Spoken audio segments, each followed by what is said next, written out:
Hi there. Hey, friends, it's me. It's been a long time since I've shared. I will do another video to tell you what I've been up to for the last 8-9 months. This is Sam Piercy. I have been sharing on Money Minding and faithforfinances.com. You're going to find me on Telegram mostly right now. I have a channel called Faithful Freedom Fighter. It is Telegram Faithful Freedom. And stay tuned because there's a lot more. Make sure you share this message with your friends, like it so that you stay informed, because there comes a time when I just can no longer sit quiet. We know that we are in a battle of economics. We know that there's a lot of squeezing. We know that we have this one system that we've been living under for our whole life, for about 150 years. And we have this other one that's coming in that it will be like plundering the wealth of Egypt, I'm sure. And I will talk a lot more about that as we get going. Right now, what's triggered this video, though, is the Wells Fargo situation in the States. And if you haven't heard about it, Wells Fargo a week ago announced that they were shutting down all of their lines of credits and turning them into loans, or basically just capping them. So what that means is they're restricting now access to cash. And I'm talking about this even though we are in Canada and you might not bank with Wells Fargo. What can happen and how our credit world works? There's so much misunderstanding around this that the key is to understand that we don't know it all. We are not in control. And then my intention is to leave some practical, tangible, hopeful strategies, some tips, some things to do. It won't take very long. So let's just start by taking a look at what actually happens in a credit situation. There's some money on deposit. What is money? Money is really just something that's made out of thin air in our current system. Somewhere along the line, there's something valuable, and mostly it's gold. Trillions and trillions and trillions of dollars of gold, of which our banking system, our central banking system, has been in control of through the central banks in countries around the world. That is what is now being settled with a new system called GESERA, which is the Global Economic Security and Reform Act. We'll talk more about that later. But through this system, it's not really based on any kind of there's nothing tangible in it. It's just a piece of paper that we have assigned value to. We work hard for. Essentially, we have fallen into this mindset of slavery where we are making more bricks with less straw. On the Telegram channel, I shared something. We actually pay more taxes than we earn. The whole thing is perpetually increasing. What we call inflation is a result of the fact that the dollars we work for are worth less, and there's more and more interest, and so things have to get more and more expensive. It is seriously impossible to keep up with that. It is impractical to think that you could ever save, and the concept of getting out of debt just fuels guilt, condemnation, and shame. It fuels lack, it fuels scarcity. It doesn't fuel the creative entrepreneurial kingdom approach to generating wealth, the power to produce wealth. And we have so much guilt, shame, condemnation, where people then they take all their information from the finances or all their information from the perspective of what we have been taught. So in order to navigate the world system that we live in right now, bridge the gap to what's coming, we have to, first of all, recognize that what we think we know isn't really what we know. And what we're seeing right now with Wells Fargo is a perfect example of squeezing. When there's a big squeeze like that, billions and billions of dollars, they're taking money out of the economy. That means it has to get made up from somewhere. So it's first thing, I guess, is that you just can't run that fast. It's just impossible. So that's happening on a big scale, and I realize that's down in the States, but it can happen anywhere around the world. It can also just happen to you personally. If you get access to a loan or a line of credit, you have access to more cash that you can spend on something, right? If one day you go to log into your bank account or you go to use your credit card and it will no longer accept a purchase, there's a restriction.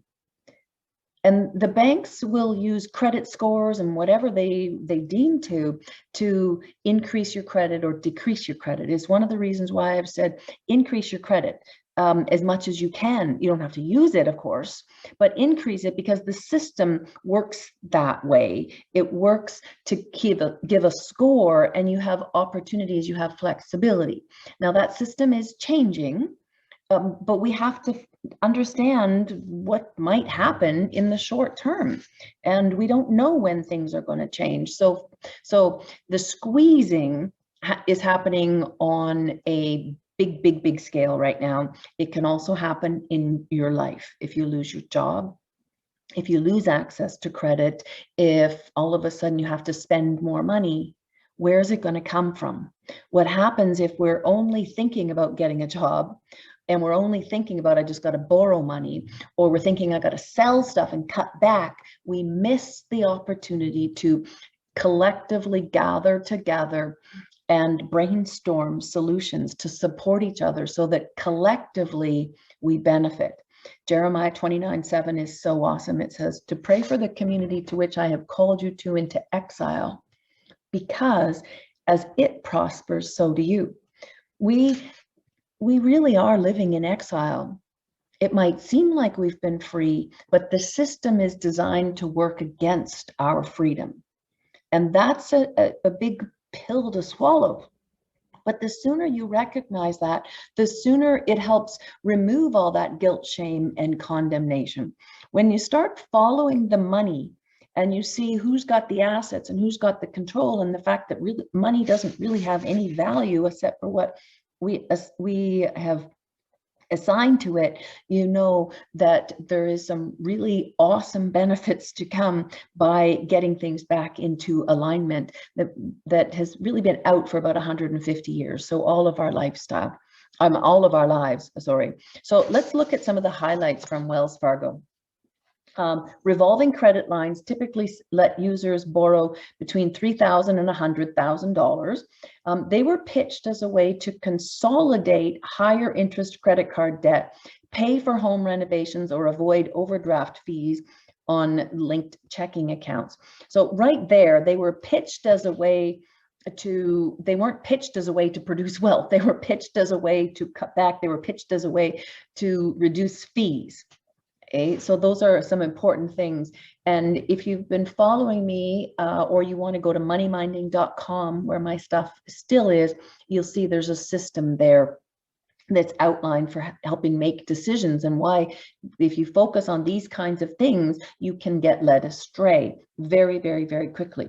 So the reality is that line of credits are very powerful tools in producing wealth, because often they are unsecured, meaning they're like a credit card.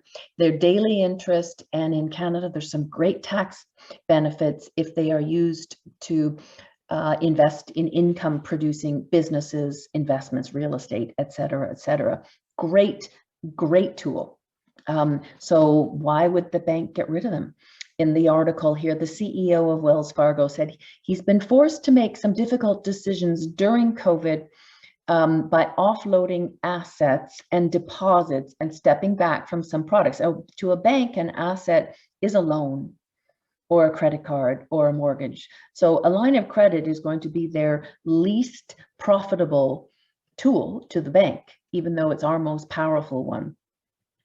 And because of limitations imposed by the Federal Reserve in 2018, the Federal Reserve, the central bankers, the ones who are calling the shots for all of the central banks around the world.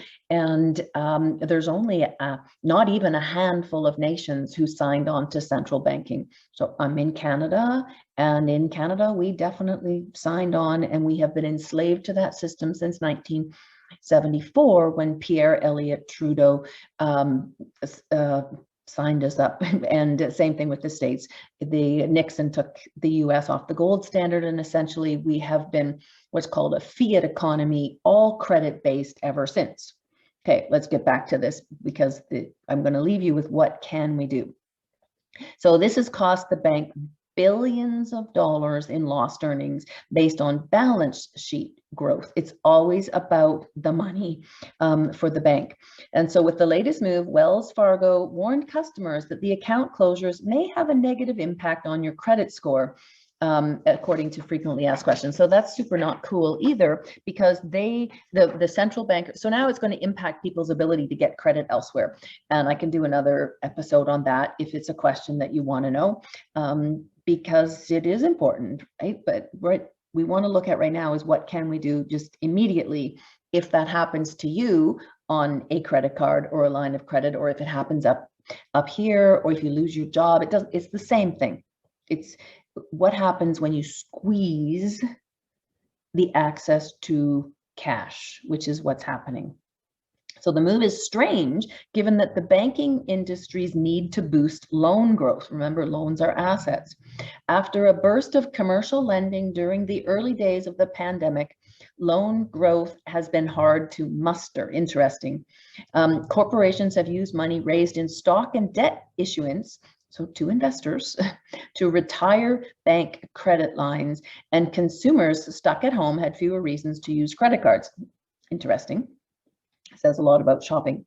In fact, last year, big banks experienced the first aggregate drop in loans in more than a decade in the US. Of the 4 largest US banks, Wells Fargo was hit the worst. After the banks saw that borrowers held up far better than they had initially feared, the industry recently began marketing new credit cards with large sign-on bonuses in an effort to boost lending. Isn't that interesting? Just pay attention to that, because that's where they make their money. And so we have to recognize that it's a systemic issue. It's the Babylonian system that we live in. It is not something that we can handle on our own. It's also not something that we can depend on our financial advisors necessarily to assist us with, because all they have is bank products and bank information. I used to teach this stuff. I'm officially out of it now, because it's not sustainable and it does not help. It just promotes the fear, condemnation, and scarcity and lack. That does not mean at all that we don't depend on our financial professionals and our financial institutions, not one bit.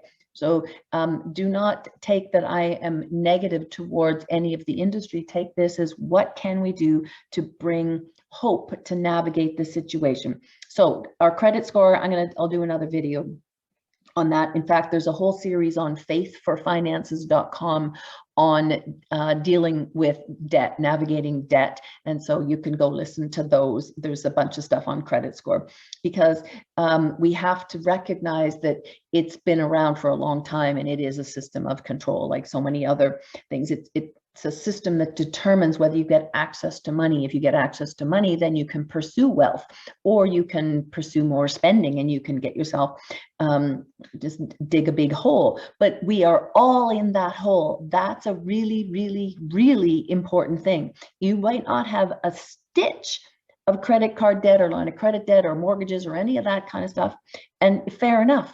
But the system itself is based on debt, and that's what is shifting, and we'll continue to talk about that, because right now we have to deal with today and what we can see is happening with the financial institutions and the central bankers. There's a leveraging of a lifestyle. If you're in and out of credit all the time, if there was debt and then consolidated, that is a dependence on lifestyle. No guilt, no shame, no condemnation. It just is. The whole society is based that way. So the first thing to do is don't panic, and don't immediately go running to the bank to try and solve the issue until you've looked at it from a different perspective. Grab a pen and a paper and a calculator, and then Once you've found some peace and you have some information, then you go and call the bank, call the advisor, call whoever it is that you need to talk to. Because the first thing is to determine how much credit you use monthly. So it doesn't matter that you're not in the States and you don't deal with Wells Fargo. This can happen to any one of us, where all of a sudden you find that you had this much access to cash through credit or something, and now it's been reduced to this. Just poof, just like that. What do you do? Or it could be the same thing. Poof, you've now, you don't have a job. What do you do? If you panic, or you go running around looking for another loan and just go, I need to have this, the sky is falling. There is no peace. There's no ability for the Holy Spirit to work in that. So how much do you use monthly? How much do you need next month, next week, however long it is that you need it? That's got to be written down. And it's critical to know how much you need, when you need it, so that you can cover your necessities: food, shelter, transportation, and communication, and then all the other necessities after that. Because you can get on the phone and you can make payment arrangements, but you won't be able to do that if you don't have it documented. And you cannot judge yourself for being irresponsible. You can't judge yourself for spending too much money. You cannot judge. As soon as you do that, you're toast. You don't find the solution. No guilt, no shame, no condemnation, and no pride. None of that stuff, because it's just all masquerading that way. We've got to be able to be at peace, get the information, and then prayerfully figure out what to ask, who to ask, so that we can discern where God is directing you to make up the money. For many people, a couple $100 a month is really what we're talking about. If it's a couple $100, that's $50 a week, that's $10 a day. So what can you do to earn $10 a day? I didn't say sell. What can you sell to make $200? Those are options, but starting to think about using what's in your hand. Who do you know? Who can you talk to brainstorm some solutions? What can you pray that God will reveal to you in this situation? How can we gather people together so that collectively we can say, hey, I got this idea, but I need this. And who do you know that might know somebody that might know somebody that might know somebody that has this or can do this or can help with this? Then we have great, great, great power. And yes, there might not be the cash available, but there's more than that, because where two or more are gathered, we multiply God's blessings. So then you see things from a different perspective. You have peace, you have hope, we have the power of community. And as the community prospers, so do you. So I hope that this brings a little bit of hope, brings some inspiration. Please like and share the video. Follow me online. Telegram, I said right now, is where you'll find me most. And ask questions. Send a message on Telegram or comment on the video, because it's an area that people are not talking about. We've got all the doom and gloom, and we have a bunch of the stuff over here. I heard some people say that the issue with Wells Fargo was actually the implementation of the GSERA system. No, this is squeezing. It's part of the squeezing that is leading to the release. It's all part of the good stuff. But if we plundered the wealth of Egypt right now and we still had the mindset of Egypt, then we're still going to be just turning it right back over and giving it back to the Babylonian mindset. We have to shift mindsets. We have to get together. And so God bless. I look forward to sharing a lot more with you in the days and weeks and months ahead. And let's enjoy it together. Okay, God bless.